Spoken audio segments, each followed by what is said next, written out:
What's up, guys? Welcome back. Today we've got another interview with Stella Perry. It's good to see you, Stella. Thanks, it's good to see you too, Harrison. It's Yeah. nice to meet you finally. Yeah, it's good. Okay, so a little bit about yourself. Yeah, I'm a singer, I'm a Gemini, I'm 37, I'm a vegan, I am all about animal activism, I'm all about ending speciesism, I'm also all about equality for all living things. But what else about me? I'm half Greek, half Australian. I had my first job working in my dad's takeaway shop when I was 8 years old. I'm clearly adorable. My little brother's called Harrison. I've got 2 dogs, 2 hours. Yeah. It's a lot of information. That's, you asked for it, but Okay, so I'll start with the Greek question. So are you Greek? yeah, my dad's Greek. He came from Crete. So my last name was Graphanakis. And your dogs. I've heard about the dogs. Your 2 Chihuahuas. Chihuahuas. There's Theodore, he's actually a Chihuahua Pomeranian. He's the love of my life. I think autistic or definitely on the spectrum. He's got a very unique personality. And he's 10. And then I've got Diego, who's just a fat black Chihuahua, who's also the love of my life. But he's kind of like my better son, more obedient son. Way snugglier, you know, like he gets He's like a pillow. pillow. Oh my god, he's so cute. Yeah, he's so snuggle. Yeah, my dog basically my pillow. What have you got? I've got a Staffy cross with a, don't really know what it's crossed Something with. else, yeah, like a it's a cute Staffy. Yeah. It was a Name? rescue dog. Elsa. came out when Frozen came out, so the whole list is Elsa, Anna, Oh, that's so cute. We've met Anna, and I don't think we ever want to meet Anna again. Mm-hmm. A bit aggressive. Mm-hmm. She was out of the abused pups. She was one of them that didn't come out well. But my dog is very shy, but very warm and happy. Yeah. Happy and loving. You got Yeah. lucky. I was very lucky. Yeah. Who's your inspiration for singing? I know you have inspirations. Yeah, I think we all draw inspiration from different places. As far as my singing inspirations go, they usually vary depending on what mood I'm in, but my main one for the last few years has been a singer called Sarah Bareilles. Do you know that girl by any chance? No. Do you know the song that goes, I'm not gonna write you a love song, cause you asked for it, cause you need one. Have you ever heard that? I think I've heard that. Oh my god, it's amazing. She wrote that because the label, basically she wasn't really getting anywhere in mainstream music, or as far as she should have been getting, because she's literally one of the best singer-songwriters of our time. And the record label was like, just write us a love song, because they always do well. And so she wrote that song with the lyric in there saying, I'm not going to write you a love song because you asked for it, you need one. And everyone, you know what we're like as just normal humans go about their day sort of listening to songs, sort of not really, and they don't really ever listen to the actual meaning of songs. I thought that she wrote that really cleverly, and since sort of discovering her, I dove pretty deep into every album that she ever released and discovered that she is quite the poet and lyricist and actual multi-instrumentalist. Yeah, she's just a super talented individual that I look up to. She's a couple of years older than me. She's a Sagittarius like my sister. I think she's born on my sister's birthday. And I just feel like I just really relate to her in a weird way. It's hard to explain. And I just very much look up to her. She's filled with integrity. She doesn't sort of sell her soul at all. She's pretty authentic, and you should check her out. I'm selling her, but you should. You definitely have sold up. Yeah, you'd be impressed. What got you into singing?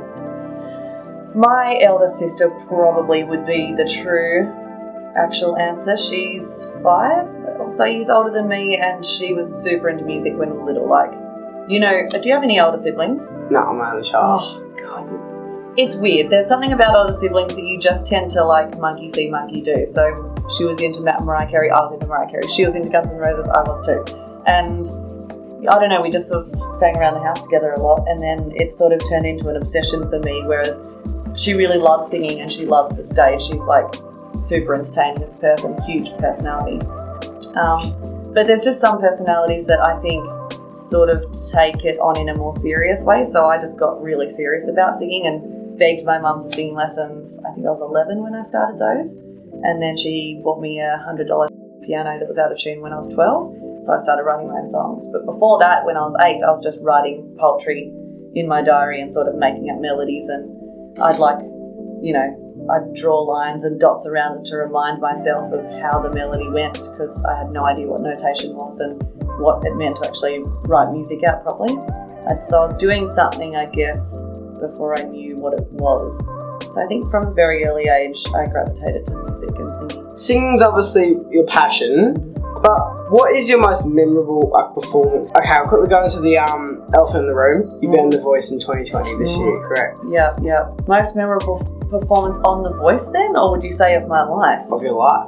That's a tricky one because, you know, I'm old. You know, the weird thing about me, Harrison, is I think when I'm nervous, I suffer from pretty bad anxiety, and I tend to literally switch off when I perform.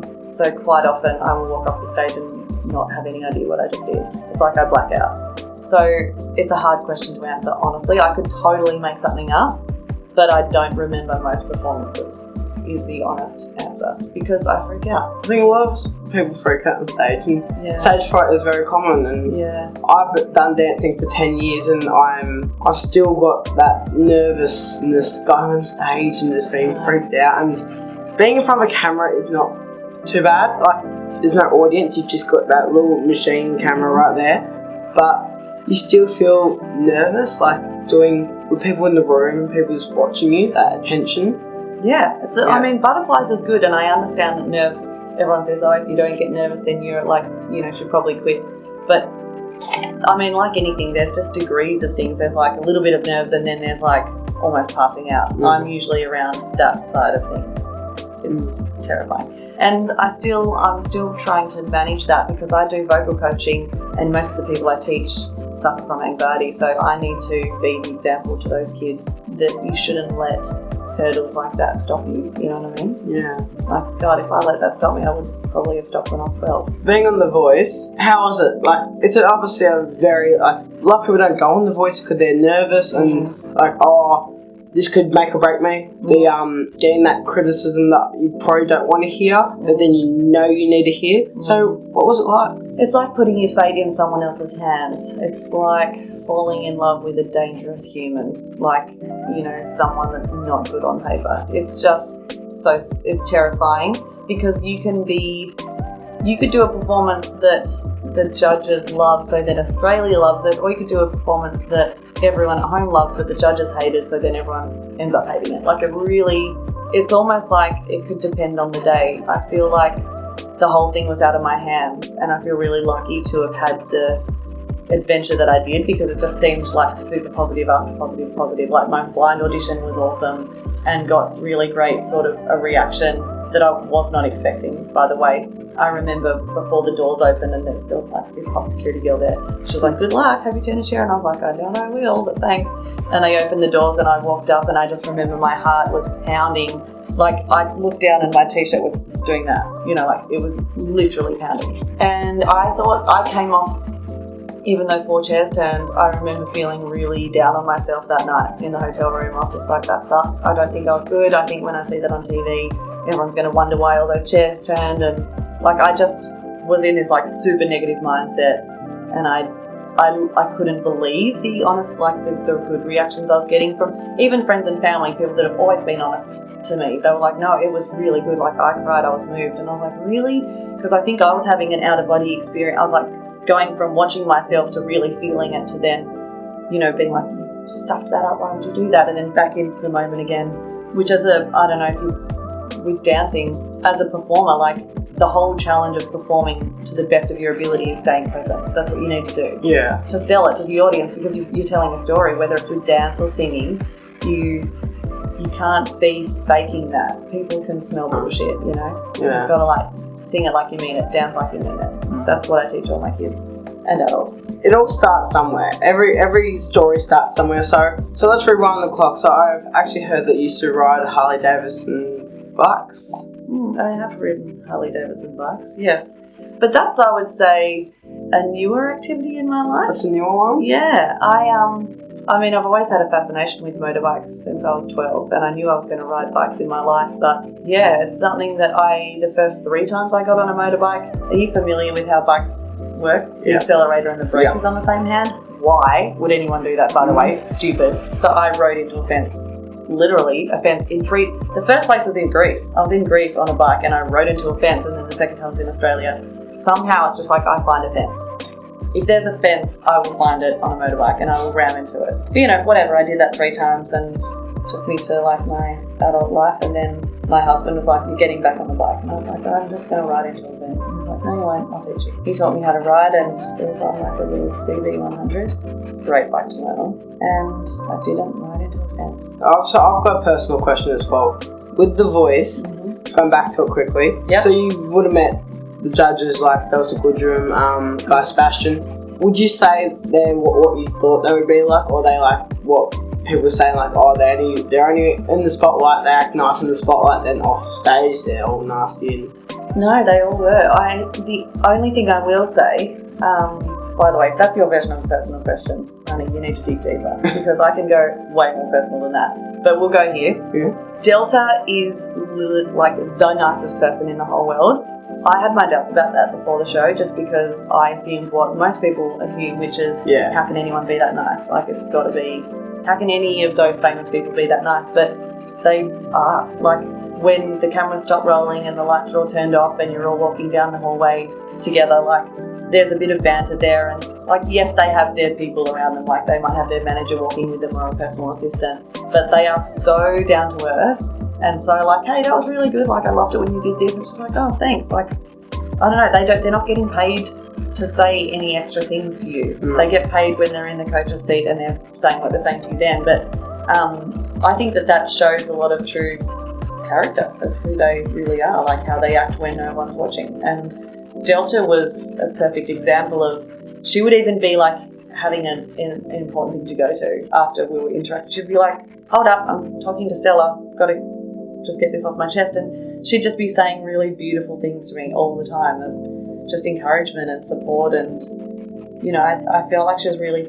emotionally invested in seeing me go from a crappy emotional personal situation to actually a place of, you know, confident in myself. Yeah, she was great. Are there any real major like milestones or like distractions in your life that like stopped you from getting where you were? Like, trying to figure out the word is. I know what you're saying. Yeah. And yes, I think 2 things. One, rejection. I think when you're in this kind of industry, if you go for things and you don't get them, or you go for things you don't get as far as you thought you would have, or if you get as far as you thought you were going to get, but then nothing comes of that sort of stuff is just really a temptation to quit, because you're just like, well, I've put everything I've got out there, I've shown everyone, you know, what I'm made of, and no one wants to buy it, or no one wants to be my manager or sign a record deal with me, like I must suck. It's really easy to go down a negative path. So that I'd definitely count those as, you know. The other thing was my love life. I sink everything into romantic relationships. If I'm committed to a dude, usually a dude, I'm just like housewife 101. I just go into this Greek wife mode of like must make dinner and breakfast and lunch and wash clothes and do all the housework. I'm just like weirdly wired to be a good wife. Like to every part. Since I was 17, I've been like that. Which means music gets in the backseat, writing songs backseat, hustling for gigs backseat, just like career completely in the backseat. So that's been really tough for me to work out what it looks like to be able to possibly have a life where you've got it all, like a supportive husband or a partner, someone to share your life with and share all of those moments in life that aren't just music, but you want someone there at the end of the day to, I don't know, share triumphs and failures with. And I've never known how to balance that. Like, it's such a weird conversation to have with you because you're a 15-year-old kid. Yeah. You know what I mean? Yeah. And I'm sure you get it on some level, but as someone that's a fair bit older than you, it's, you know what, you're obviously mature for your age. Yeah. You get it. Thank you. But no worries. But yeah, I'm still finding that balance, and it's interesting. I'm learning a lot of lessons, and I'm actually, for the first time in my life, putting my career first. I think career is very important, and if you have a goal, I think you should reach it. Where I did leadership workshops, and this is going back to your rejection and stuff. Life, you have to think positive. You think negative things will happen. You think positive things will happen. Right on, brother. Yeah, and then people look after you as a leader, so you have to act positive, and other people will act positive, and that's when it comes back to why is people that nice? How can people be that nice? It's just a positive mindset that makes people nice. And if you have a negative mindset, you're going to end up being someone who's really negative, and just you're not going to be that nice. Like, you're just going to have a really bad attitude. I totally agree. Mm. It's all about energy attracting energy at the end of the day, isn't it? Yeah. I'm so glad you know that already. Thank you. Imagine your future if you know that now. You're going to be the president? I don't know. Of America? No. No. Prime Minister, maybe. Oh, I've got another thing to say. So, Yes. you said you're a vegan. What got you into that? Animals and the environment. It's an annoying thing to hear, I think, for non-vegans, because they're like, oh, here you go, she's a vegan, look at that, make me feel bad about my life. I'm not about that. Like, I really try not to care what other people are doing with their lives. I definitely went through that super annoying human phase where I thought it would be a good idea to inform people. Turns out people know deep down inside where their meat is coming from and how shit that is for the environment. But they don't want to know because that doesn't help them feel good about their decisions. So you just got to leave it to them. But my path has just been something that makes me feel like my values and my morals and my life have all finally aligned, because I'm a huge animal lover, but I used to eat animals. And when I would drive through countries and like the countryside and I'd see kind of cows and sheep on both sides and I'd be like, oh, I just like didn't even want to make eye contact with them, you know what I mean? Because I know what they're there for. Didn't like living with my head buried in the sand, you know what I mean? Like I didn't love that I was letting myself have these double standards. And just the more you think about it, the more documentaries you watch, the more research, the more soul searching, you know, you just dig deep and you just think, what do I want to see the world live like? Like, what do I think would be literally best for the earth that we live on and all of its living creatures? And so I'm trying to live a life that reflects what I think the world would look like, just a life of harmony, you know what I mean? Weirdly enough, I've turned a few people vegan along the way from not talking about it, from them just hearing that I'm vegan and then asking me about my reason, and then I guess that information just sits with them for a couple of weeks and they're like, you know what, I'm going to just not eat meat this week and see how I go. And I'm like, cool, no judgment if you last that week or not. And then they last a week and they're like, I feel amazing, I'm going to quit cheese. And I'm like, awesome, but that's way harder. Like, for some reason, people are addicted to cheese. It is so much harder. That's why vegans are rare and vegetarians are common, because people can go without meat, whatever. Cheese, vegans have not like nailed the cheese. I've tried all the vegan cheeses and I would say 90% of them suck.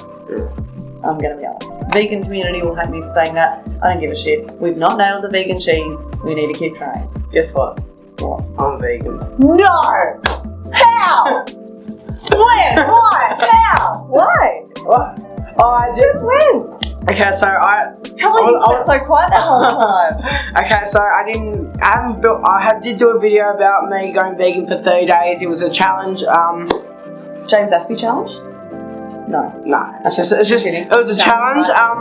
The video didn't end up working, so I did end up going vegan. Just a challenge regions, and then it ended up benefiting my health. So I am a vegan. The dirty word. Yeah, very careful. that's why I don't like saying it, because it can turn people off. So I'm not one of those. I'm not gonna put my opinion on you guys. I work at KFC, so look, I see people eat KFC. Come on, I'm not too fast. You guys can eat meat whenever you want. I'm fine with it. So don't get upset, guys. Yeah, no judgment. Yeah. Whatever.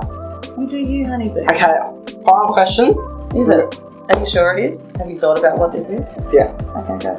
What advice would you have for someone who's like, I've been told I can sing, but I don't want to put myself out there, like to The Voice or some type of show, or just taking that step to get more singing lessons, more practice, and take their passion to the next level? What advice do you have for someone like that? Singing lessons, without a doubt. That's where I started when I was 11. I remember singing to my singing teacher. She was like, I don't take 11-year-olds. And I sang to her a song from Little Mermaid, because why wouldn't I? And she took me on. And I learned so much from her. Her name was is Louise Lincoln. She's in Hobart, Tasmania. She was amazing. And you just learn the basics and the foundations of what singing is and what breathing is and what your soft palate is and all of those things that you just have no idea about. So we've got so much technology these days that you can practice to. I highly recommend practicing to instrumentals you find on YouTube or karaoke tracks, just like learning how to sing without that safety net of the actual singer singing along to the track for you, because we all think we can sing when we're singing to the radio. But as soon as you take that main vocal out, people are like, I don't know how to do the timing, or I don't know where the melody went. Like, it just freaks people out. So get comfortable with that. You know, give it a crack. I mean, you're not going to lose anything. If you're not amazing at it, who cares if you're having fun? Do it. If you're not amazing at it, you can work on it. Some of my best students to this day did not have that much natural talent. So I had my doubts, and I was like, okay, see how this goes. But their commitment and their hard work pays off every time. They end up surpassing the people that come to me with loads of natural talent. I'm like, oh, awesome, this kid's like really good. But quite often, those are the ones that just kind of cruise through and they don't really focus. They tune out a lot when you're teaching them because they just have like this subconscious idea that they kind of know how to sing and they don't need to know anything else, which is wrong. Like a negative attitude. Yeah, like a negative attitude. Boom. Yeah. Okay, I got one. Circular. Got one more thing. Yeah. Can you sing Little Mermaid or something like that? Just like hear the voice. Look at this stuff, isn't it neat? Wouldn't you think my collection's complete? Wouldn't you think I'm a girl who has everything? Do you know that one? It's a good song. I haven't seen Little Mermaid in ages. I was like, you've seen it when you were 6. Six it's time or seven. to revisit it. Let me tell you that. I might have to visit a lot of the Disney movies. It's a classic. Well, chances are what Disney are doing at the moment, there's going to be a remake probably. No, but remakes always suck. I know, but Disney probably will do one anyway. They probably will, but watch the classic, is what I'm saying. Yeah, I will. Of everything that's ever existed, can you just make me this promise right now as a kid? Yeah. When were you born? 2005. What? I am sorry. I'm not 19. It's ridiculous. But anyway, 90. Anything that's ever been remade doesn't suck, but it is definitely not the original. You shouldn't. Remakes are just stealing the idea and making it more modern. More palatable for kids. I get it. They need it to be sparkly and shiny and smooth and everything that they've been raised with, but there's a certain element of grit and honesty that comes with stuff that's made in the 70s and 80s. Yeah. The stuff that we were sort of raised on. There's just something different about it that it's like it's irreplaceable. You can't remake it. You just cannot. You cannot remake the magic, which is why I'm asking you to watch the original Little Mermaid. Okay, I'm going to watch The Little Mermaid again. And everyone at home should be watching Little Mermaid. I think we're all going to watch The Little Mermaid now, okay? Yeah, we should, yeah. I think I'm going to come to the end of the interview. Okay. I don't have any more Yeah, sure. questions. Okay. Great. Thank you so much, Stella, for the interview. She's an amazing singer. She's done so much good work, and it's good to see Tasmanian talent going beyond. So, thank you. So, don't forget to like and subscribe, guys. Hit the notification bell for all the good juicy bits, and see you on the channel. Bye.